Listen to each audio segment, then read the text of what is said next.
નમસ્કાર વિદ્યાર્થી મિત્રો, એનસી ક્લાસીસ ચેનલમાં આપનું હાર્દિક સ્વાગત છે। મિત્રો, બોર્ડની પરીક્ષામાં તમને અનુરૂપ જે એસએસસી બોર્ડ પરીક્ષા પ્રેક્ટિસ પેપર જે તમને મોસ્ટ આઈએમપી આવનારી પરીક્ષામાં ઉપયોગી નીવડશે, તો વિભાગ એ ગદ્ય વિભાગ નીચેના જોડકા છે મિત્રો। તો ભૂલી ગયા પછી સી એટલે રઘુવીર ચૌધરી આવશે। નંબર 2 છત્રી, તો છત્રીની અંદર એ આવશે રતિલાલ બોરીસાગર। ચોપડાની ઇન્દ્રજાલ છે, ઇનપુ લખેલું છે પણ ઇન્દ્રજાલ આવશે મિત્રો, એટલે એની અંદર ચંદ્રકાંત પંડ્યા આવશે। પછી વિરળ વિભૂતિ, એની અંદર બી એટલે આત્માપિત અપૂર્વજી। પછી મિત્રો બ છે, તો બની અંદર પરીક્ષામાં ઉત્તીર્ણ થવાની ખુશીમાં રામાયણ અને મહાભારતના પુસ્તક કોને ભેટ મળ્યા, તો સૌરભને મળ્યા હતા। અંકિતને નહીં, ખબર રાખજો જરા। લેખક અંકલેશ્વરને એશિયાનું બીજા નંબરનું મથક ગણે છે કારણ કે એ ઔદ્યોગિક છે, બરાબર। કેટલાક વિદ્યાર્થીઓ પૌરાણિક કે ઐતિહાસિક લખે છે, પણ ખાસ ધ્યાન રાખજો ઔદ્યોગિક આવશે। ડુંગર અને તેની વહુ ખાલી જગ્યા ઠેસને ગાડી પકડવા માંગતા હતા, તો રાજપુર આવશે। કયા આવશે? રાજપુર ઠેસન।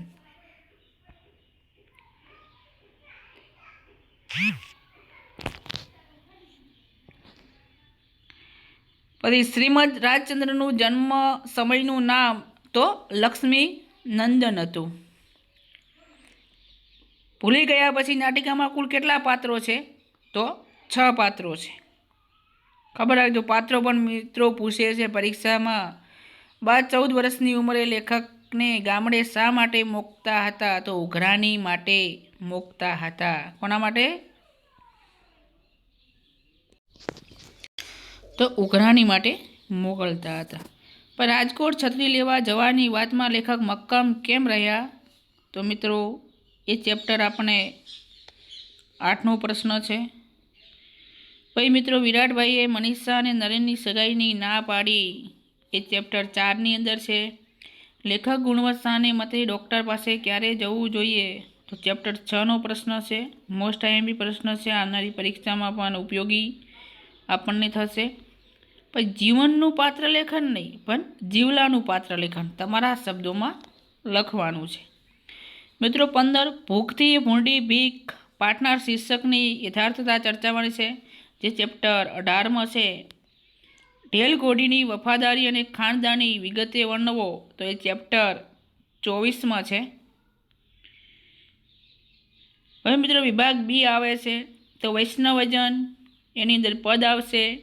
હું એવો ગુજરાતી, એનો સાહિત્ય પ્રકાર ગીત છે। દરેકના મિત્રો સાહિત્ય પ્રકાર આપ્યા છે।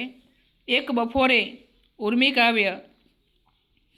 નંબર 20 ચાંદલીઓ, જે લોકગીત છે। હવે વિદ્યાર્થી મિત્રો ખાલી જગ્યાઓ છે, આપણે ખાલી જગ્યાઓ કાવ્યની છે। વૈષ્ણવજન વનલોભીને ખાલી જગ્યા એટલે કપટ રહિત છે।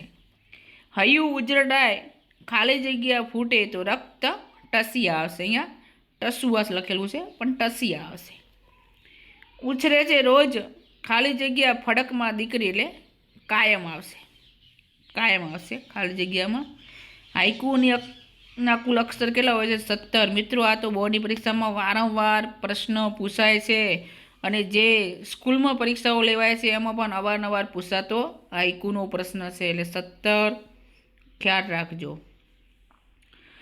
ગંગા સતી કેવા સાધુને વારંવાર નમવાનું કહે છે? શીલવંત સાધુને, જે સદાચારી છે ને, શીલવંત, સાચા રસ્તે લઈ જનાર સાધુ, પણ એની શીલવંત કીધું છે મિત્રો। શીલવંત શબ્દ આપણે લખવાનો છે। કાવ્ય નાયિકાનો પરણ્યો કોનો વીર છે? તો નડદનો વીર છે। વાંસળીનો સૂર કોને કોને શું પ્રશ્ન પૂછે છે? શા માટે? અલગ અલગ પ્રશ્નો જે પૂછે છે, જે ચેપ્ટર 9માં છે। કવિ પક્ષીને પામવા શું કરવાનું કહે છે? ચેપ્ટર 11માં છે। કવિ આપણને શાંત રહેવાની શીખ શા માટે આપે છે? ચેપ્ટર 15માં છે। દીકરી ગઝલમાં વ્યક્ત થયેલ પિતાના મનોભાવો, એ ચેપ્ટર 5માં છે। સ્વીકારીને કાવ્યનો ભાવાર્થ, ચેપ્ટર 11માં છે। એક બપોરે કાવ્યનો મધ્યમવર્તી વિચાર સ્પષ્ટ કરવાનો છે, એ 19માં છે। હવે મિત્રો ખાસ વ્યાકરણ વિભાગ. પ્રથમ આપણે જે જોડણી છે એ તમે કોઈ પણ બે જોડણી સાચી લખશો ત્યારે 1 માર્ક્સ મળશે. જો આશીર્વાદ છે, આમાં જિજ્ઞાસા છે, તમને લખેલી છે. જો પછી પૃથ્થુ વત્તા ઈ એટલે પૃથ્વી, બરાબર. સાચી જોડણીમાં સંધિ આપણે કરવાની છે. એમાં સંધિ છૂટી અહીંયા આપી છે એને આપણે ભેગી કરવાની છે.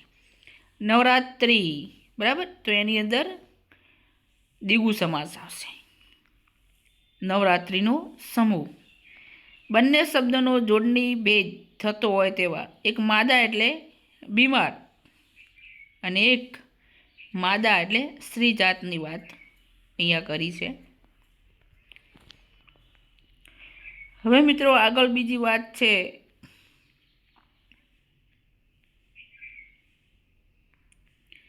આપણી બાલીની જ પગલી જાણે. બાલીની પણ બબલીની આવે. શું આવશે? બબલીની એટલે ઉત્પ્રેક્ષા આવશે. કયો અલંકાર આવશે? ઉત્પ્રેક્ષા અલંકાર આવશે. કારણ કે જાણે શબ્દ લખેલો. શું છે? જાણે. જ્યારે આપણે વ્યાકરણ ભણ્યું હતું ત્યારે એની અંદર આપણે, તમને ખ્યાલ હોય તો, જે અલગ અલગ શબ્દો છે અલંકાર સૂચક, પછી ઉપમા સૂચક હોય કે પછી શ્લેષ અલંકારના હોય કે પછી સજીવારોપણ હોય કે વ્યતિરેક હોય. પ્રત્યક્ષ શબ્દમાં કયો પ્રત્યય રહેલો છે? તો પૂર્વ પ્રત્યય. કયો છે? પ્રત્યય એટલે જે ક્ષ જોડાયેલો છે પૂર્વ આવશે.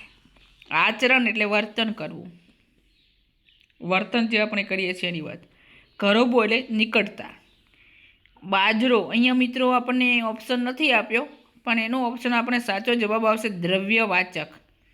જીવ ઊંચો થઈ જવો, ઉચાટ કે ચિંતા થવી. કોઈ એવો સમસ્યા બને, ઘટના બને, આપણે સાંભળીએ છીએ એટલે ઉછાળ પડે છે આપણી ભાષામાં કહીએ તો. મોરના ઈંડાને ચિતરવા ન પડે. સાચી વાત મિત્રો અહીંયામાં કરી છે કે કોઈ વસ્તુ એવી હોય તો એની સ્ટાન્ડર્ડ વસ્તુ હોય તો એની ક્યારે જાહેરાત કરવી પડતી નથી. શબ્દને ઓઢાડવાનું લુગડું એટલે કફન આવશે. શું આવશે? કફન. સત્ય તો અસત્ય. નીચેના વાક્યને કર્મણી વાક્યમાં ફેરવો. મિત્રો કર્મણી વાક્યમાં થી, વડે, એનાથી કોઈ પણ તમે વાક્યને ફેરવી શકો છો. પછી વાળું એટલે સાંજનું ભોજન. આ પણ મિત્રો પ્રથમ પરીક્ષામાં એટલે જે પ્રિલિમિનરી દ્વિતીય પરીક્ષા છે એમાં આપણે પૂછાઈ ગયેલો પ્રશ્ન છે. નીચેના વાક્યમાંથી ક્રિયા વિશેષણ બળદને હવે, હવે એટલે સમય, સમયની વાત કરીએ. સમય દર્શક આવશે. મિત્રો એની પહેલાં એક જે 2 કર ઊંચા કરી મને વારતી 2 એટલે એનો વિશેષણ અને સાહિત્ય પ્રકાર આપે. સંખ્યાવાચક. મોટી દીકરીએ ચોખા દવ્યા નહીં પણ દલાવ્યા આવશે. શું આવશે? દલાવ્યા. તો કોની જોડે? બીજા જોડે જે કામ કરાવીએ એને પ્રેરક રચના કહેવાય છે. જીવલાએ મોટી દીકરી જોડે ચોખા દલાવ્યા. અથવા તમે બીજું પણ અહીંયા નામ લઈ શકો છો. એવું નહીં કે આ જ નામ આવે, બીજું પણ લઈ શકો. તમારા મિત્રનું પણ લખી શકો. પછી ધીમે ધીમે છટાતી કુસુમ રજ લઈ ડોલતો વાયુ વાય. મિત્રો આની અંદર 21 અક્ષર ગણી લેવાના અને ધરા અક્ષર જે છંદ છે એ 21 અક્ષરનો છે એટલે ખાસ અક્ષર ગણજો. પછી જે છંદ આપણે છે કે ત્રીજા ચરણમાં 13 માત્રા હોય, પહેલા અને ત્રીજામાં 13 માત્રા હોય, જ્યારે બીજા અને ચોથામાં 11 માત્રા હોય ત્યારે તે છંદનું નામ હંમેશા દોહરો છે. ખાસ નોંધ કરજો. હવે મિત્રો વિભાગ ડી છે જે તમને પૂછાય છે. જો વાત કરવામાં આવે 4 ગુણની અંદર તો અર્થ વિસ્તાર છે, પછી અહેવાલ છે. મિત્રો અહેવાલ કેવી રીતે લખવો એ પણ આપણો વિડીયો ટૂંક સમયમાં આપણી એનસી ક્લાસીસ ચેનલમાં આવી જશે.